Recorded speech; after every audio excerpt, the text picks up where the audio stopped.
आज एक बड़ा भीषण हादसा हुआ है, ट्रेन हादसा है। तस्वीर में आपको दिखा रहा हूं, महाराष्ट्र के जलगांव में यह हादसा हुआ है। आप देख रहे हैं, हादसे में 11 लोगों की मौत हो गई। ट्रेन आपको नजर आ रही, दरअसल ट्रेन में जो मुसाफिर सवार थे, अफवाह उड़ी कि ट्रेन में आग लग गई। बचने के लिए मुसाफिर कूदे बाहर, पीछे से दूसरी ट्रेन आ रही थी।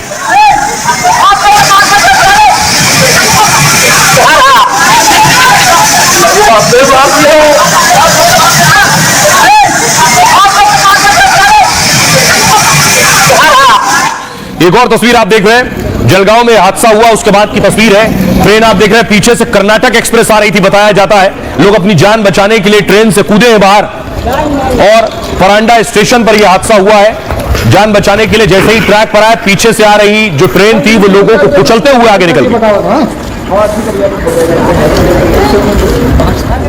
और उसके बाद घटना स्थल पर महाराष्ट्र के मंत्री पहुंचे हैं। ये ट्रेन दरअसल लखनऊ से आ रही थी। योगी आदित्यनाथ ने भी इस पर दुख जताया है। फडणवीस के मंत्री घटना स्थल पर पहुंचे।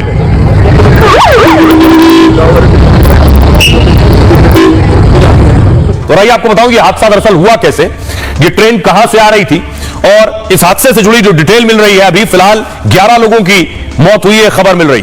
ट्रेन हादसे में मृतकों की संख्या 11 पहुंच गई है और खबर है कि इसमें दर्जनों यात्री गंभीर रूप से घायल हैं। ट्रेन हादसा जलगांव में शाम करीब 4:45 बजे हुआ, जब पुष्पक एक्सप्रेस के यात्री दूसरी ट्रेन की चपेट में आ गए। दरअसल अफवाह यह फैली कि पुष्पक ट्रेन में आग लग गई, जिसके बाद किसी यात्री ने पुष्पक ट्रेन की चेन पुलिंग कर दी और ट्रेन रुक गई। ट्रेन रुकने के बाद यात्री फौरन नीचे उतरे, लेकिन दूसरी ट्रेन पीछे से आ रही थी, उसकी चपेट में आ गए। रेल अधिकारियों के मुताबिक जहां हादसा हुआ वहां जो है पहले से दूसरी ट्रेन आ रही थी और पुष्पक एक्सप्रेस के यात्री ट्रेन से उतरकर रेल की दूसरी पटरी पर बैठे थे और दूसरी तरफ से कर्नाटक संपर्क क्रांति के आने का अंदाजा नहीं हुआ, जिसकी वजह से कर्नाटक संपर्क क्रांति से लोग कुचल गए। जलगांव में जहां हादसा हुआ वो मुंबई से 400 किलोमीटर दूर है। पुष्पक एक्सप्रेस लखनऊ से मुंबई जा रही थी। कर्नाटक संपर्क क्रांति यशवंतपुर से हजरत निजामुद्दीन जा रही थी और उस दौरान यह हादसा हुआ। सुनिए जरा क्या कुछ कह रहे हैं सीपीआरओ और फडणवीस। ट्रेन में अलार्म चेन पुलिंग हुई। अलार्म चेन पुलिंग होने के बाद में ये ट्रेन रुकी। ट्रेन के रुकने के बाद कुछ यात्री जो है वो ट्रेन से नीचे उतरे। इन यात्रियों को अपोजिट डायरेक्शन से जो कर्नाटक एक्सप्रेस जा रही थी उस गाड़ी से धक्का लगा और उसमें 5 से 6 यात्रियों को गंभीर इंजरी होने की, सीरियस इंजरी होने की जो खबर है वो प्राथमिक इन्फॉर्मेशन अपने पास आई हुई है। इसके बाद में हम लोगों का ये प्रयास है कि वहाँ पर स्थानिक प्रशासन की मदद से, वहाँ पर जो नज़दीक में अस्पताल है उनकी मदद से और साथ ही साथ में भुसावल से जो एक्सीडेंट रिलीफ मेडिकल वैन निकली है उसकी मदद से उन यात्रियों को जो आवश्यक मेडिकल हेल्प है वो पहुंचाने का हम लोग प्रयास कर रहे हैं। मंत्री महोदयांशी बोलणं झालेलं आहे, ज्यांना जे मृतकों के परिवार को 5-5 लाख रुपए दिए जाएंगे। घायलों के इलाज का पूरा खर्च भी राज्य सरकार उठाएगी। त्यांचा संपूर्ण उपचार हा वेगवेगळ्या मैं ईश्वर से घायलों के जल्द ठीक होने की कामना करता हूं आणि त्यांचे जे नातेवाईक आहेत त्या नातेवाईकांच्या। खबरों में आगे बढ़ते हैं और बात देश की राजधानी दिल्ली की। आपदा वाले आएंगे फिर खाएंगे, ये प्रधानमंत्री नरेंद्र मोदी ने आज दिल्ली की सरकार पर हमला किया है। प्रधानमंत्री नरेंद्र मोदी ने रैली की थी, तब भी केजरीवाल पर अटैक किया था और पीएम मोदी ने आज हमला किया है। कल योगी आदित्यनाथ दिल्ली में होंगे। सोचिए दिल्ली की तपिश कितनी बढ़ जाएगी, सियासी तपिश, जब योगी आदित्यनाथ एक तरफ से वार कर रहे होंगे। अपने मंत्रियों को उतार दिया है, दिल्ली में पूरी ताकत लगा दी है, क्योंकि बीजेपी को लग रहा है कि इस बार ये चुनाव उनका है और वो चुनाव जीतने के करीब है।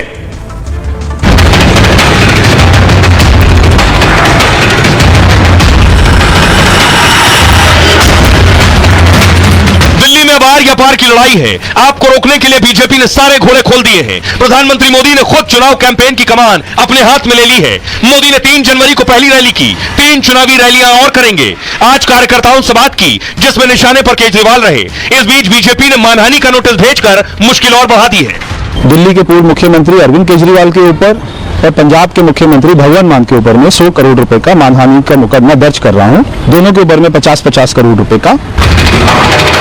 इतना ही नहीं, कल से योगी आदित्यनाथ भी मोर्चा संभालने वाले हैं। पार्टी ने अपने 2 दर्जन मंत्रियों को चुनाव मैदान में उतार दिया है। संकेत है कि बीजेपी को दिल्ली की सत्ता में वापसी का एहसास हो गया है। ऐसे में केजरीवाल भी बीजेपी को रोकने के कोई मौके नहीं छोड़ रहे। लाखों करोड़ों की संख्या में मिडिल क्लास टैक्स भर भर के देता है देश चलाने के लिए, लेकिन बदले में मिडिल क्लास को क्या मिलता है? कुछ नहीं। भारत का मिडिल क्लास सरकार का सिर्फ और सिर्फ एक एटीएम बन के रह गया है। और दिल्ली में एक और लड़ाई चल रही है, हर रोज नई घोषणाओं की लड़ाई और नए नए ऑफर दिल्ली चुनाव से पहले केजरीवाल ने आज फिर ऑफर दे दिए। केजरीवाल ने एक और मैनिफेस्टो जारी किया जिसमें उन्होंने केंद्र सरकार को निशाने पर भी लिया। मिडिल क्लास के जरिए वोट साधने की कोशिश की। उन्होंने कहा सरकार बनी तो मिडिल क्लास को राहत देंगे, क्योंकि केंद्र ने मिडिल क्लास के लिए कुछ नहीं किया है। उन्हें डरा कर रखा गया, उन्हें एटीएम समझा गया। मिडिल क्लास टैक्स टेररिज्म का शिकार है। संसद में उनके लिए 7 मांग करेंगे। पहला, आयकर की छूट सीमा 10 लाख कर दी जाए।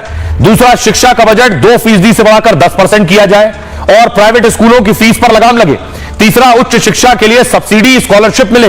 चौथा, स्वास्थ्य का बजट 10% किया जाए और लाइफ इंश्योरेंस से टैक्स हटाया जाए। पांचवा, आवश्यक वस्तुओं से जीएसटी हटे। और छठा, बुजुर्गों के लिए अच्छा रिटायरमेंट प्लान हो, प्राइवेट और सरकारी अस्पताल में मुफ्त इलाज हो, वरिष्ठ नागरिकों को रेल यात्रा में 50% दोबारा छूट मिले। अब बारी थी पीएम मोदी की। तो आपको बताऊं, एक तरफ केजरीवाल बड़े बड़े वादा कर रहे थे, दूसरी तरफ प्रधानमंत्री मोदी केजरीवाल पर हमलावर थे। मोदी ने आज अपने कार्यकर्ताओं को संबोधित किया, मेरा बूथ सबसे मजबूत कार्यक्रम में उन्हें संबोधित किया, लेकिन उनके निशाने पर अरविंद केजरीवाल थे। उन्होंने कहा जनता आपदा के झूठ फरेब से ऊब चुकी है। पहले कांग्रेस, उसके बाद आपदा ने जनता को धोखा दिया है। आपदा वाले हार रहे हैं, इसलिए रोज नई घोषणाएं कर रहे हैं। आपदा वाले कहते हैं फिर आएंगे फिर आएंगे, जनता कह रही है फिर आएंगे फिर खाएंगे। आपदा वालों ने झुग्गी वालों को भी धोखा दिया, कहा था झुग्गी वालों को मकान देंगे, लेकिन नहीं दिया। 10 साल में उन्हें जनता की सुध लेने की फुर्सत नहीं मिली। मोदी यही नहीं रुके, कहा इनका पूरा ध्यान शीश महल पर था। शीश महल दिल्ली की जनता के धोखे का सबूत है। शीश महल पर पानी की तरह पैसा बहाया गया, जनता को साफ पानी के लिए तरसाया गया, उन्हें शराब परोसा, साफ पानी नहीं दिया। आपदा सरकार जनता से धोखा कर रही है। आयुष्मान योजना को लागू नहीं किया, मैं इसे लागू करना चाहता हूं, इसके कई फायदे हैं। आपदा वाले इसे रोकने के हर हथकंडे अपना रहे हैं। सुनिए जरा क्या कुछ कह रहे हैं सियासतदान इस पर। मिडिल क्लास के लिए ये लोग कुछ करते तो नहीं है, लेकिन जब जब सरकार को इनकी जरूरत पड़ती है तब तब मिडिल क्लास के ऊपर सरकार हथियार चला देती है, चाकू चला देती है, और ये हथियार है टैक्स। सच बात तो ये है, the Indian middle class is victim of tax terrorism. Delhi की जनता जो गंदे पानी से परेशान थी, जो बुजुर्गों का पेंशन बंद होने से परेशान थी, जो बच्चों की नौकरी नहीं लगने से परेशान है। बात दिल्ली की हो रही है तो दिल्ली से एक और खबर है। असदुद्दीन ओवैसी ने ताहिर हुसैन को टिकट दिया था, जो दिल्ली दंगे में आरोपी है और जेल में है। ताहिर हुसैन कोर्ट पहुंचे कि उन्हें जमानत दी जाए, क्योंकि केजरीवाल को प्रचार के लिए जमानत दी गई थी, इसलिए ये देख रहे हैं। लेकिन ताहिर हुसैन की जमानत खारिज हो गई। आइए आपको बताऊं कि ताहिर हुसैन की जमानत आखिर क्यों और कैसे खारिज हुई। तो दिल्ली में एमआईएम कैंडिडेट ताहिर हुसैन पर सस्पेंस और ज्यादा बढ़ गया। ये आज एक बड़ा भीषण हादसा हुआ है, ट्रेन हादसा है। तस्वीर मैं आपको दिखा रहा हूं, महाराष्ट्र के जलगांव में हादसा हुआ है। आप देख रहे हैं, हादसे में 11 लोगों की मौत हो गई। ट्रेन आपको नजर आ रही, दरअसल ट्रेन में जो मुसाफिर सवार थे, अफवाह उड़ी कि ट्रेन में आग लग गई। बचने के लिए मुसाफिर कूदे बाहर, पीछे से दूसरी ट्रेन आ रही थी।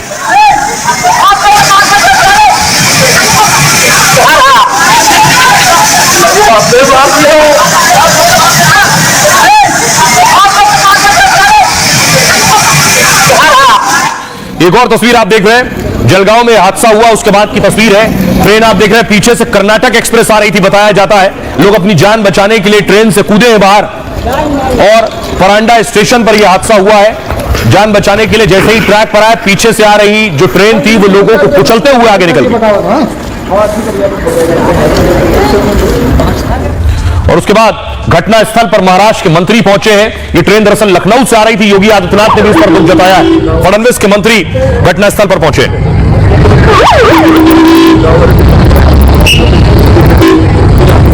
तो रही आपको बताऊं ये हादसा दरअसल हुआ कैसे, ये ट्रेन कहां से आ रही थी, और इस हादसे से जुड़ी जो डिटेल मिल रही है, अभी फिलहाल 11 लोगों की मौत हुई है, खबर मिल रही। ट्रेन हादसे में मृतकों की संख्या 11 पहुंच गई है, और खबर है कि इसमें दर्जनों यात्री गंभीर रूप से घायल हैं।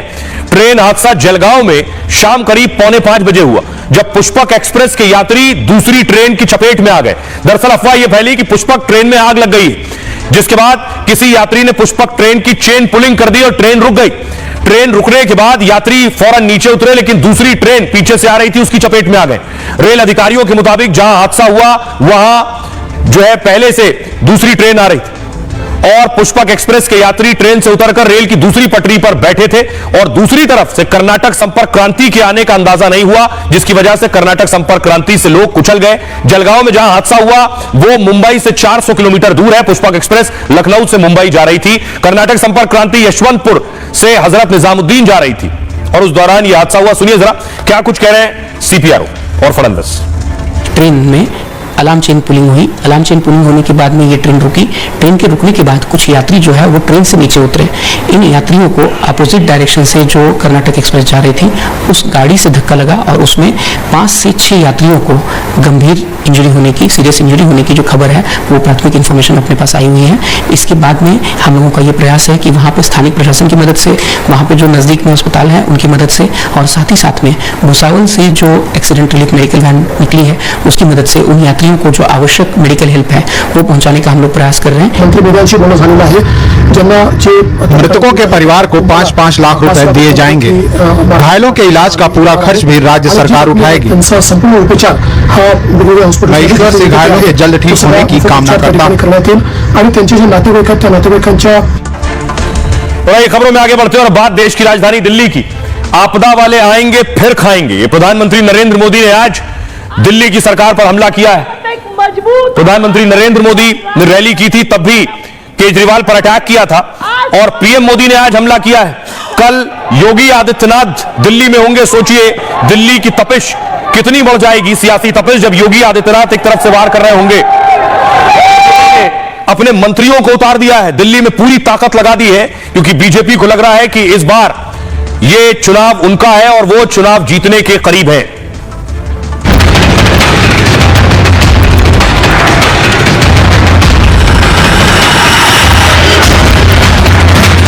दिल्ली में बार या पार की लड़ाई है। आपको रोकने के लिए बीजेपी ने सारे घोड़े खोल दिए हैं। प्रधानमंत्री मोदी ने खुद चुनाव कैंपेन की कमान अपने हाथ में ले ली है। मोदी ने 3 जनवरी को पहली रैली की, 3 चुनावी रैलियां और करेंगे।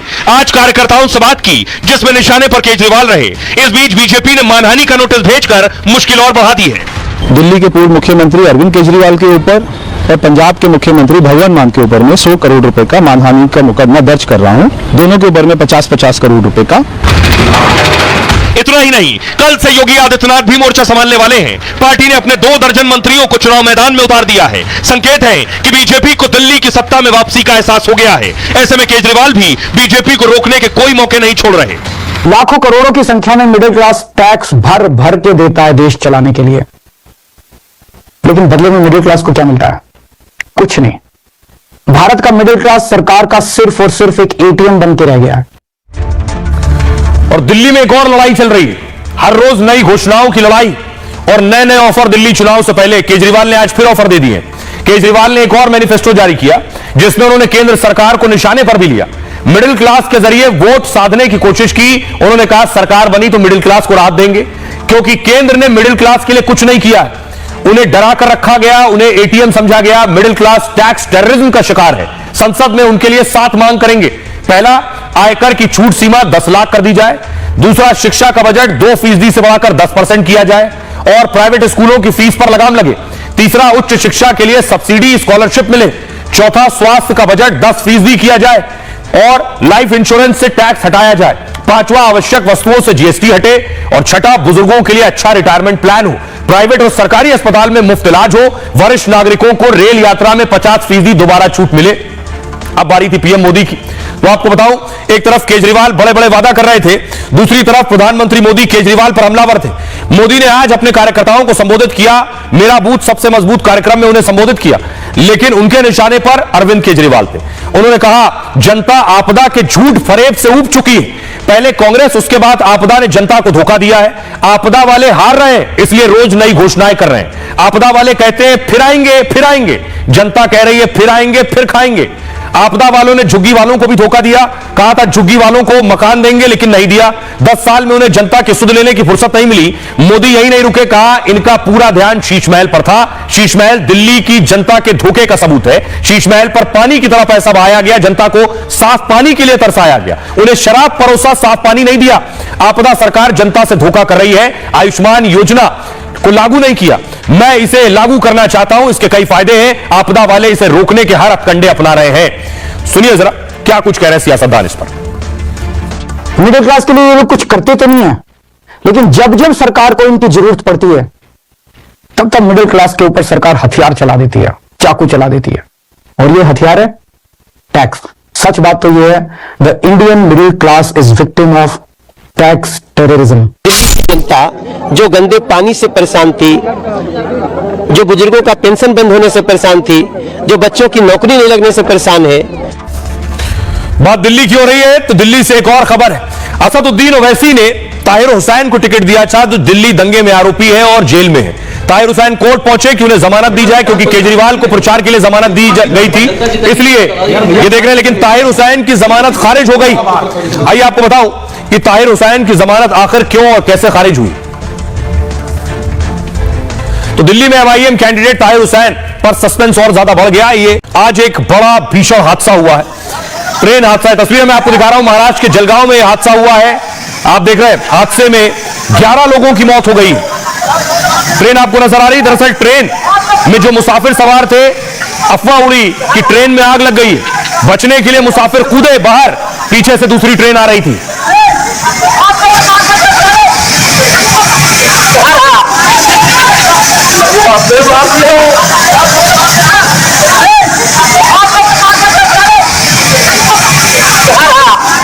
एक और तस्वीर आप देख रहे हैं, जलगांव में हादसा हुआ उसके बाद की तस्वीर है। ट्रेन आप देख रहे हैं, पीछे से कर्नाटक एक्सप्रेस आ रही थी। बताया जाता है लोग अपनी जान बचाने के लिए ट्रेन से कूदे हैं बाहर, और परांडा स्टेशन पर यह हादसा हुआ है। जान बचाने के लिए जैसे ही ट्रैक पर आए, पीछे से आ रही जो ट्रेन थी वो लोगों को कुचलते हुए आगे निकल गई, और उसके बाद घटना स्थल पर महाराष्ट्र के मंत्री पहुंचे हैं। ये ट्रेन दरअसल लखनऊ से आ रही थी। योगी आदित्यनाथ ने भी इस पर दुख जताया है। फडणवीस के मंत्री घटना स्थल पर पहुंचे।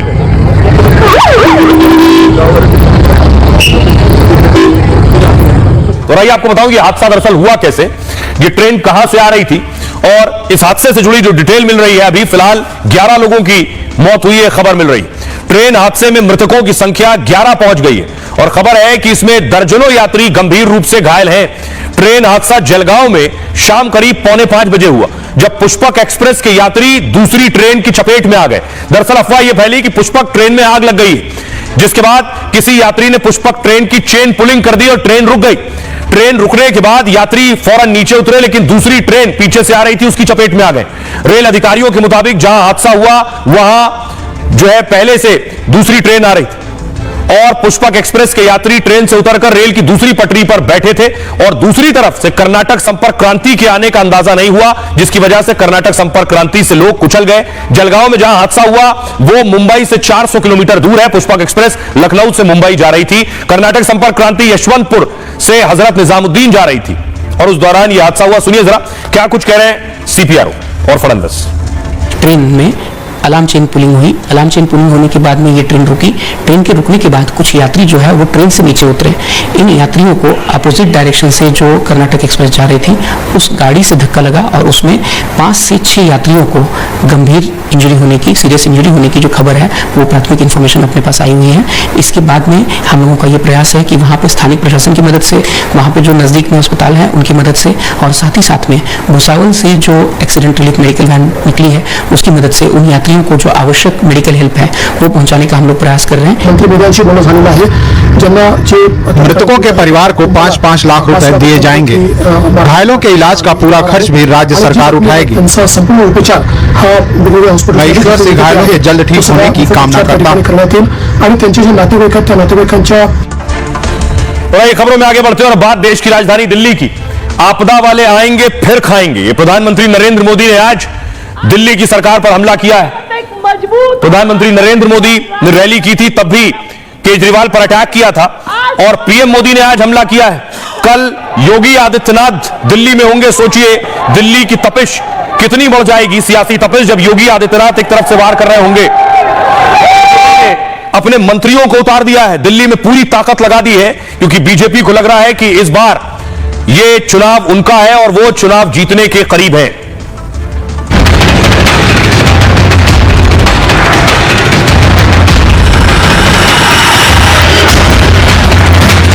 दिल्ली में बार या पार सरकार की लड़ाई है। आपको रोकने के लिए बीजेपी ने सारे घोड़े खोल दिए हैं। प्रधानमंत्री मोदी ने खुद चुनाव कैंपेन की कमान अपने हाथ में ले ली है। मोदी ने 3 जनवरी को पहली रैली की, 3 चुनावी रैलियां और करेंगे। आज कार्यकर्ताओं से बात की जिसमें निशाने पर केजरीवाल रहे। इस बीच बीजेपी ने मानहानि का नोटिस भेजकर मुश्किल और बढ़ा दी है। दिल्ली के पूर्व मुख्यमंत्री अरविंद केजरीवाल के ऊपर और पंजाब के मुख्यमंत्री भगवंत मान के ऊपर में 100 करोड़ रुपए का मानहानि का मुकदमा दर्ज कर रहा हूं। दोनों के ऊपर में 50-50 करोड़ रुपए का। इतना ही नहीं, कल से योगी आदित्यनाथ भी मोर्चा संभालने वाले हैं। पार्टी ने अपने 2 दर्जन मंत्रियों को चुनाव मैदान में उतार दिया है। संकेत है कि बीजेपी को दिल्ली की सत्ता में वापसी का एहसास हो गया है। ऐसे में केजरीवाल भी बीजेपी को रोकने के कोई मौके नहीं छोड़ रहे। लाखों करोड़ों की संख्या में मिडिल क्लास टैक्स भर भर के देता है देश चलाने के लिए, लेकिन बदले में मिडिल क्लास को क्या मिलता है? कुछ नहीं। भारत का मिडिल क्लास सरकार का सिर्फ और सिर्फ एक एटीएम बन के रह गया है। और दिल्ली में एक और लड़ाई चल रही है। हर रोज नई घोषणाओं की लड़ाई और नए नए ऑफर। दिल्ली चुनाव से पहले केजरीवाल ने आज फिर ऑफर दे दिए। केजरीवाल ने एक और मैनिफेस्टो जारी किया जिसमें उन्होंने केंद्र सरकार को निशाने पर भी लिया। मिडिल क्लास के जरिए वोट साधने की कोशिश की। उन्होंने कहा सरकार बनी तो मिडिल क्लास को राहत देंगे, क्योंकि केंद्र ने मिडिल क्लास के लिए कुछ नहीं किया है।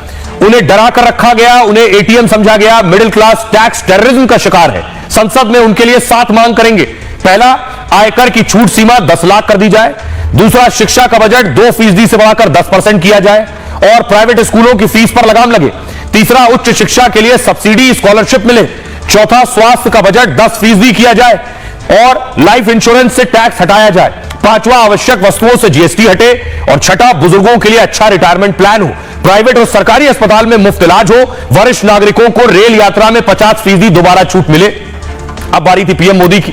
तो आपको बताऊं, एक तरफ केजरीवाल बड़े बड़े वादा कर रहे थे, दूसरी तरफ प्रधानमंत्री मोदी केजरीवाल पर हमलावर थे। मोदी ने आज अपने कार्यकर्ताओं को संबोधित किया। मेरा बूथ सबसे मजबूत कार्यक्रम में उन्हें संबोधित किया, लेकिन उनके निशाने पर अरविंद केजरीवाल थे। उन्होंने कहा जनता आपदा के झूठ फरेब से ऊब चुकी है। पहले कांग्रेस, उसके बाद आपदा ने जनता को धोखा दिया है। आपदा वाले हार रहे हैं, इसलिए रोज नई घोषणाएं कर रहे हैं। आपदा वाले कहते हैं फिर आएंगे फिर आएंगे, जनता कह रही है फिर आएंगे फिर खाएंगे। आपदा वालों ने झुग्गी वालों को भी धोखा दिया। कहा था झुग्गी वालों को मकान देंगे, लेकिन नहीं दिया। 10 साल में उन्हें जनता की सुध लेने की फुर्सत नहीं मिली। मोदी यही नहीं रुके, कहा इनका पूरा ध्यान शीश महल पर था। शीश महल दिल्ली की जनता के धोखे का सबूत है। शीश महल पर पानी की तरह पैसा बहाया गया, जनता को साफ पानी के लिए तरसाया गया। उन्हें शराब परोसा, साफ पानी नहीं दिया।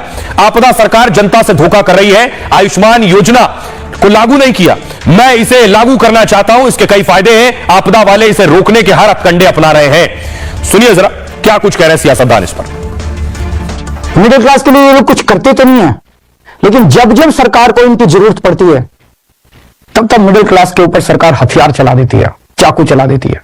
और ये हथियार है टैक्स। सच बात तो ये है, the Indian middle class is victim of tax terrorism. Delhi की जनता जो गंदे पानी से परेशान थी, जो बुजुर्गों का पेंशन बंद होने से परेशान थी, जो बच्चों की नौकरी नहीं लगने से परेशान है।